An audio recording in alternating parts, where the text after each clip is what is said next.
Hello everyone, welcome to another video. Take a ribbon and then cut it into pieces and then roll the pieces together. Attach it with the help of a needle and then roll the needle to make a rose shape and then stick a green colored flower, petals and leaves to them and decorate it.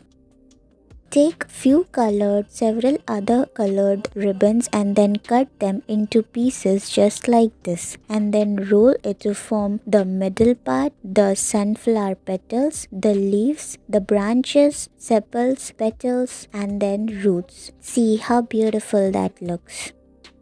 Take a pink colored ribbon and then cut it into a piece and then twist it to form a circle. Make several other circles just like this and attach all the circles together. Then make the buds, make the leaves, bigger leaves and then you are done.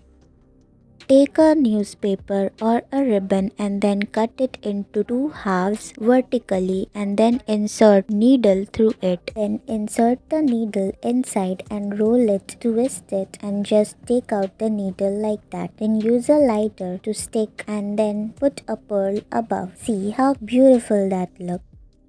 Take a light pink colored ribbon and then measure it with the help of an ATM card. Cut it into pieces, roll it in the form of a circle. Use a glue to stick a broomstick green colored to make the leaves, branches and the roots. See, you are done here. Take tissue papers and then roll the tissue papers in the form of a circle. Cut the extra part. Then stick the tissue paper inside a ribbony part and then make the leaves and the branches with the help of a lighter and glue. You are done here.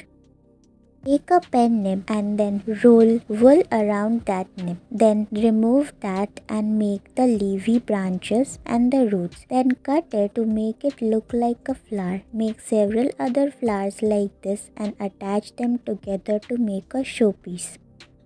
Take a purple colored transparent ribbon and repeat the same process of putting a needle through it and then carefully moving towards the sides and then roll the needle, twist it to form a flower. Then stick the branches through the flower and then you are completely done. Thank you for watching.